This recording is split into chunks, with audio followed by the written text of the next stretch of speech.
Hello, my name is Michael Glass from EminiTradingCoach.com, and we're going to start off with our disclosures for the video. Certainly understand any type of investing involves risk, and that any investment decision you make is certainly your own responsibility, and that you should trade at your own risk. So we're here to kind of look at our trading plan for this weekend, Saturday, October 16, 2010. And in order to do that, we want to take a look at some of the key events of the past week. The market didn't end up for the week, not that much. We did have some consolidation this week, but third quarter we did stay above the 11,000 range. That's a psychological number, and our third quarter earnings for the most part have been strong.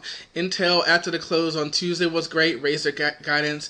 Google after the close on Thursday just crushed their expectations. JP Morgan, a financial, did underperform, and some of the mortgage moratorium way down on financials. So we had great pre-market activity on Google, and then it fell back. Same thing on Thursday, we fell back, which is interesting because the announcement about the mortgage potential moratorium foreclosure happened on Wednesday, and of course the pundits took the down move on Thursday, and a little bit of yesterday's consolidation, they blamed it on that. But the market continues to look at the quantitative easing, QE2. And the minutes at 2 o'clock on Tuesday kind of basically led to the fact that we will see some more, and thus the dollar weakened on that as we pump more money in, and gold took off. We will look to what's going on this upcoming week. We can see that we have some great earnings, all on Monday. Citigroup before the market open, Apple and IBM after market close, and then we got the other banks, Bank of America, Goldman Sachs on Tuesday, Morgan Stanley later on in the week. So we certainly have some big financial companies that could move the market. As far as the economic data, not that much going on. Maybe Philly Fed on Thursday, but not that much from the economic front. Again, earnings basically is driving the market, and a little bit of the expectations of QE2. As far as technical analysis, we have some key points to look at, and we're going to bring up a chart. But last week we talked about this, and it continues to be. Where are we consolidating? Right at the May 12th swing high. And of course, after that, we have the April swing high. And on a weekly chart, we have resistance of the 200 simple moving average on a weekly chart. Underneath us, we have the previous consolidation resistance. Remember, as we go through resistance, it now becomes support. That's around 1130-ish.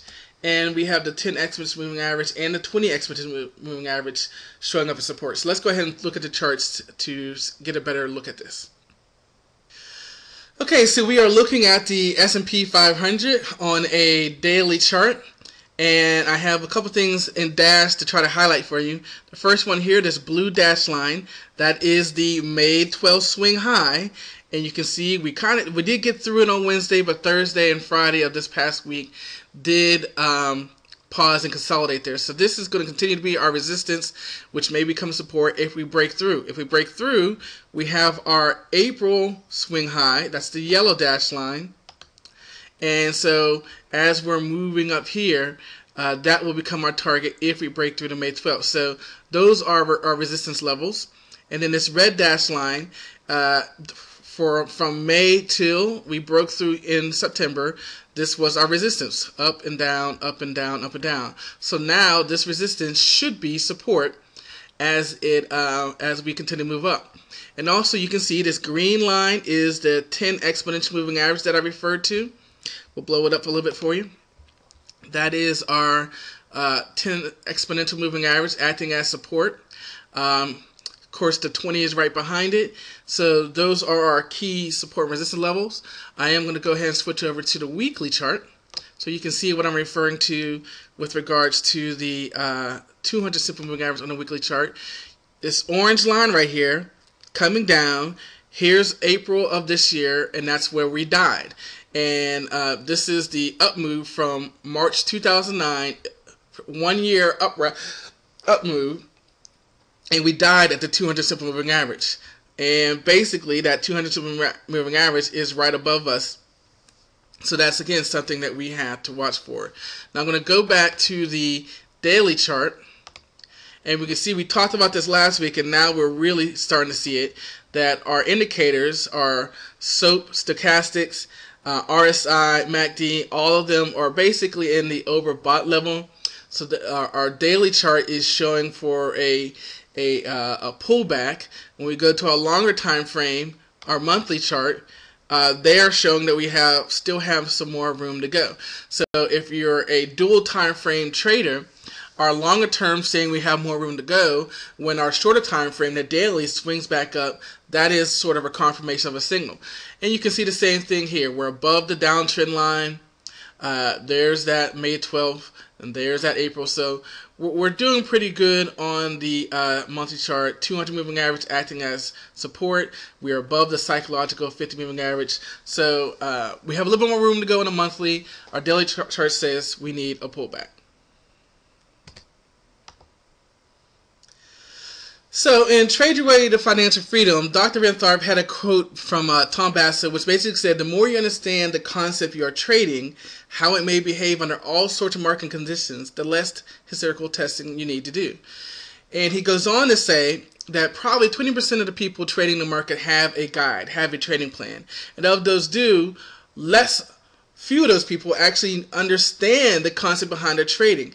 They bought a trading system, they bought a robot, they found some indicators, some system, and they bought it because it was successful for the person who created it, but it doesn't mean that you'll be successful trading it. Because as he goes on to say, when you find a concept, a trading system that fits you, that you understand, that you're able to manipulate no matter what the market condition is, then you'll be successful because you're trading who you are. You're not trading somebody else. You have to understand the concept thoroughly. You have to, more importantly, match it to who you are as a trader and make sure that you're able to trade it under conditions, any conditions, because too many people go out there and buy indicators. I've done it. Buy systems. I've done it. But they're successful for the person.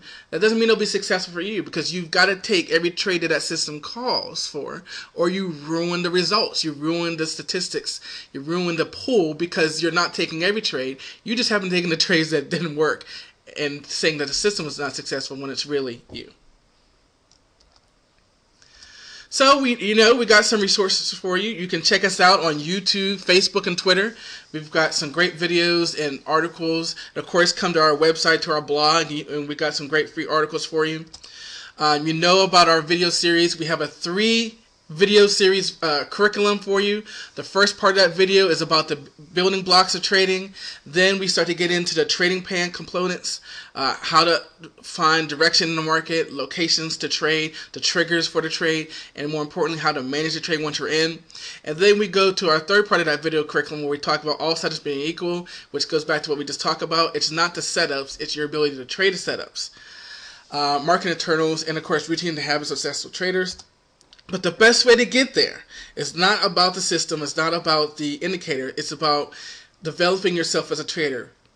So our primary product is our mentorships, where we work with you one-on-one to help you develop a personalized trading plan. We have a great relationship with Global Futures. You can get 20 free contracts. There's a link for that. And, again, because we believe so much in being prepared and so much in our coaching, we did find a relationship for stock trading software, Stock Reflex.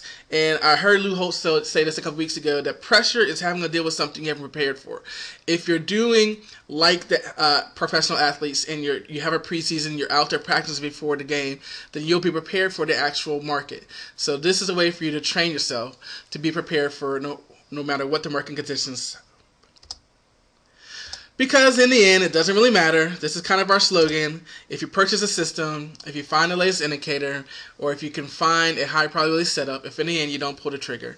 And that's what we as coaches at Emini Trade Coach are here to help you to do. Pull the trigger.